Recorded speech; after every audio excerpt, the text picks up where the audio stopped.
In a time long ago, in a humble village, there lived a woman named Kissa Gotami. She was a mother strong, loving, and devoted to her son. But one day her child fell ill and passed away, leaving her heartbroken and overwhelmed with grief.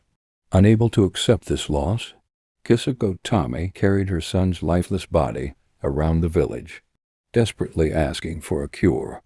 As she wandered in despair, someone whispered, "Seek the Buddha, for he holds the answers to all things." Without hesitation, Kissa Gotami rushed to find him.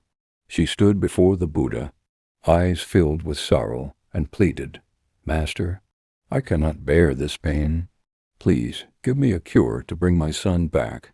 The Buddha, recognizing the depth of her grief, said, "I can help you, Kissa Gotami, but first, bring me a mustard seed."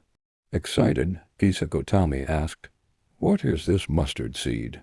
The Buddha replied, "It must come from a household where no one has ever known death." Determined to save her son, Kissa Gotami set off knocking on every door, asking for a mustard seed. She begged, "Please, give me a mustard seed. It is the only way to save my child." But as she visited each home, she found that every household had known loss. Whether it was the death of a mother, father, spouse, or child, no house was untouched by the shadow of death. Days passed, and Kissa Gotami's hope began to fade as she realized the truth. No household was free from the pain of loss. "How can this be?" she thought. "Everyone I meet has lost someone they love." At last, Kissa Gotami returned to the Buddha, heartbroken but now filled with understanding. The Buddha spoke softly to her. "What you sought, Kissa Gotami, was not the mustard seed. What you sought was the understanding of impermanence. All things, our lives, our loved ones, the earth we walk on are in a constant state of change.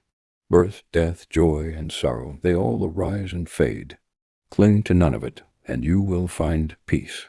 In that moment, Kissa Gotami understood. Her grief, once overwhelming, was transformed into wisdom.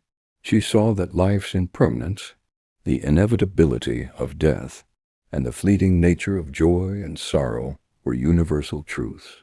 It was not in her attachment to what she had lost that peace would come, but in accepting that all things good and bad are temporary. She let go, and in letting go she found freedom not from sorrow, but from the chains of attachment that bound her heart. This powerful teaching reminds us that life is fleeting, and every moment is precious. Embrace impermanence. Find peace in the present moment. If this story touched you, like, comment, and subscribe for more insights and wisdom that can transform your life. Share your thoughts on how impermanence shapes your journey, and let's continue the conversation. By subscribing, you join a community committed to growth, mindfulness, and peace. Take a moment to reflect and remember, true peace is found in accepting life as it is,